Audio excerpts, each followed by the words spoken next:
Halo, balik lagi dengan edukator milenial. Yuk kita belajar bareng lagi nih. Kali ini kita akan belajar tentang hal yang kaitannya dengan manajemen strategis.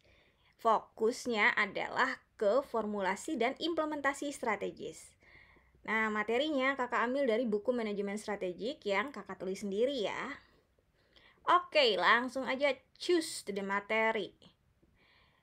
Setiap perusahaan, lembaga, atau organisasi itu nggak bisa ya untuk copy paste atau duplikat plek-tiplek strategi milik perusahaan lain atau organisasi lain atau lembaga lain meskipun berasal dari industri yang sama. Kenapa? Karena visi misi dari masing-masing organisasi itu pasti ada bedanya antara satu sama lain. Lalu skopnya juga pasti ada bedanya antara satu sama lain. Selain itu juga nanti tujuannya, kemudian maturity-nya itu ada perbedaan antara satu sama lainnya. Makanya setiap perusahaan, lembaga atau organisasi wajib pakai banget ya melakukan formulasi strategi sebelum nanti diimplementasi. Oke, dalam memformulasi strategi kita punya 5 tahap implementasi, yaitu tahap yang pertama adalah pengumpulan dan analisis keterangan strategis atau data-data yang dibutuhkan ya. Siapa aja sih yang terlibat dalam tahap pertama ini? Betul banget, kalau kalian inget ya, ada piramida segitiga manajemen. Nah, orang-orang yang berada di top level manajemen itu punya tanggung jawab dalam hal-hal yang sifatnya strategis. Itulah tugas mereka di tahap pertama. Jadi mereka harus mengumpulkan data dan menganalisisnya dan mengaitkan dengan hal-hal dari segi eksternal dan internalnya. Kesembilan hal ini menjadi faktor pertimbangan dalam pengumpulan dan analisis data atau keterangan strategis. Lalu di tahap 2 itu adalah formulasi strategis. Siapa yang memformulasikan? Cakep, betul banget ya. Orang-orang yang berada di top level management itu memformulasikan strategis dari 9 hal dari segi eksternal dan sisi internalnya. Kenapa? Karena itu nanti sangat berpengaruh kepada visi misi dari organisasi atau perusahaan. Tahapnya harus matang, datanya juga harus kredibel. Lalu yang ketiga adalah perencanaan proyek induk strategis. Nggak boleh berhenti sampai formulasi strategis, tapi juga harus ke tahap berikutnya, yaitu perencanaan proyek induk strategis. Kenapa? Ini menggunakan metode yang harus benar dan tepat ya, dan disusunnya juga nanti ada skala prioritasnya, tahap-tahapnya jelas, proksinya seperti apa, waktunya kapan, sumber dayanya apa aja yang dibutuhkan, gimana implementasinya, gimana cara monefnya, itu dikumpulkan dalam satu portofolio yang dokumennya bisa diakses dan dipelajari oleh siapapun yang berkepentingan dalam suatu organisasi. Lalu tahap keempat itu adalah implementasi strategi. Di sini semua hal yang sudah diformulasikan itu dilaksanakan. Dalam tahap ini siapa aja nih yang terlibat atau yang terkait? Apakah hanya top level management seperti yang sebelumnya? Enggak ya. Mulai dari lower level management, kemudian middle management, sampai dengan top level management, mereka wajib pakai banget mengimplementasikan strategi yang memang sudah disusun dan diformulasikan sebelumnya. Oleh karena itu, strategi dalam suatu organisasi dan perusahaan itu harus diketahui oleh seluruh masyarakat, ya masyarakat. Orang-orang ya, maksudnya yang ada di dalam organisasi tersebut. Caranya banyak banget. Nah, itu nanti mungkin dibahas di video-video lainnya ya.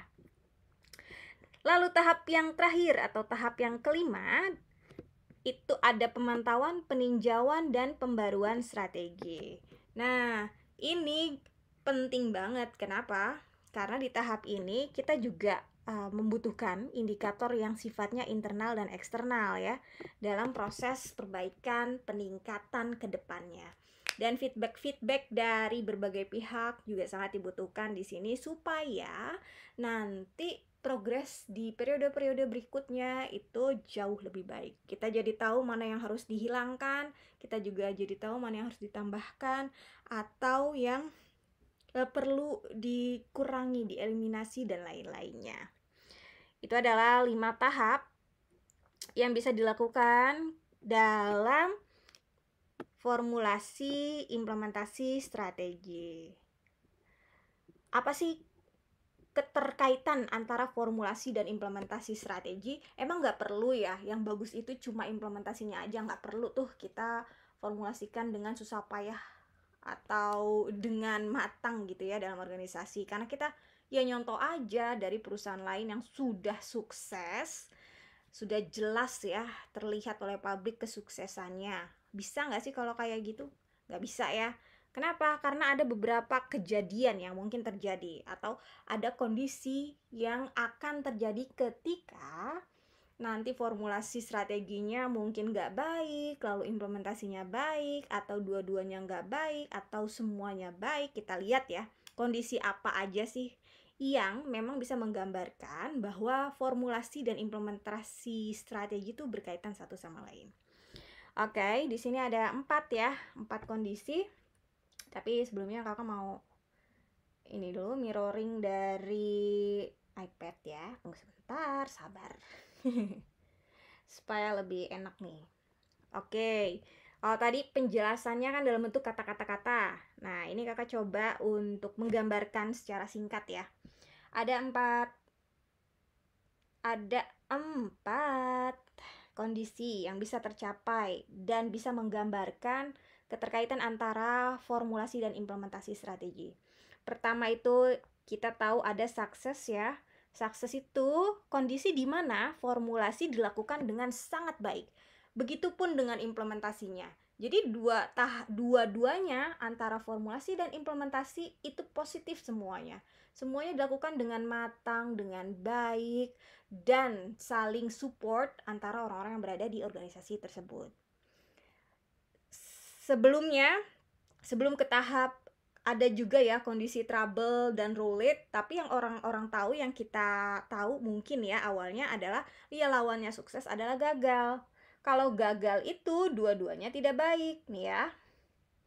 Formulasinya nggak bagus, implementasinya juga nggak bagus. Itu yang menyebabkan suatu organisasi mengalami kegagalan. Mungkin di sini menganggap ya udah kita contoh aja atau kopas dari perusahaan lain yang berhasil. Toh kita industrinya sama. Perusahaan ini atau organisasi ini tidak mempertimbangkan banyak hal lainnya yang harusnya di-adjust dengan organisasinya dia. Lalu saat implementasi juga sama, mungkin yang tahu itu adalah orang-orang yang hanya ada di top level manajemen. Mereka tidak mendistribusikan dan tidak menginternalisasi strategi itu ke setiap level manajemen. Harusnya kan bukan hanya top level tapi middle dan lower level. Semuanya tuh harus tahu tentang strategi perusahaan dan gimana cara mengimplementasinya. Itu ya kondisi failure atau lawannya dari success. Kalau success formulasinya bagus, implementasinya juga bagus. Kalau failure itu formulasinya tidak bagus, implementasinya juga tidak bagus. Ada kondisi lain, yaitu kondisi trouble. Kondisi trouble itu ketika memformulasikan, memang diformulasikannya sudah baik nih, strateginya sudah diformulasikan dengan baik, tapi ketika implementasi itu tidak dilakukan dengan cukup baik. Mungkin tadi yang tahu ya orang-orang yang merumuskan saja atau yang memformulasikan saja, tapi orang-orang lain yang berada di level lainnya itu tidak dikasih tahu gimana sih cara mengimplementasikannya, bagian-bagian mana yang menjadi tanggung jawab bagian atau divisinya mereka masing-masing. Nah, hal-hal kayak gitu harusnya benar-benar di-manage ya oleh leadernya, supaya terinternalisasi dan mereka bekerja memang sesuai strategi yang sudah diformulasikan sehingga tujuan perusahaan bisa tercapai. Kondisi lainnya nih, yaitu roulette. Roulette itu formulasinya nggak bagus. Mereka memformulasikannya mungkin tidak matang gitu ya. Data-data yang diambil juga tidak kredibel, tidak cocok, tidak tepat dengan kondisi perusahaan. Tapi luckily atau fortunately mereka mengimplementasikan strateginya dengan cukup baik. Nah, ini kondisi roulette. Kondisi relate itu ketika formulasi tidak dilakukan dengan baik atau tidak matang, tapi ketika implementasi mereka bisa melakukan dengan cukup baik. Gitu ya. Keempat kondisi ini bisa menggambarkan bahwa antara formulasi strategi dan implementasi strategi memang erat berkaitan satu sama lainnya. Kalau kalian ditanya nih, punya organisasi, punya bisnis, pilih kondisi yang mana? Good, sama. Kakak juga ya. Kakak pasti pilihnya yang sukses supaya tujuan perusahaan, visi misinya juga tercapai. Jadi formulasi strateginya harus matang, harus bagus dan tepat caranya, implementasinya pun juga harus dilakukan dengan baik. Oke, itu ya kurang lebih tentang formulasi dan implementasi strategi. Semoga bisa bermanfaat. Support terus ya channel ini supaya kakak juga jadi semangat nih kita untuk sharing-sharing ilmunya. See you!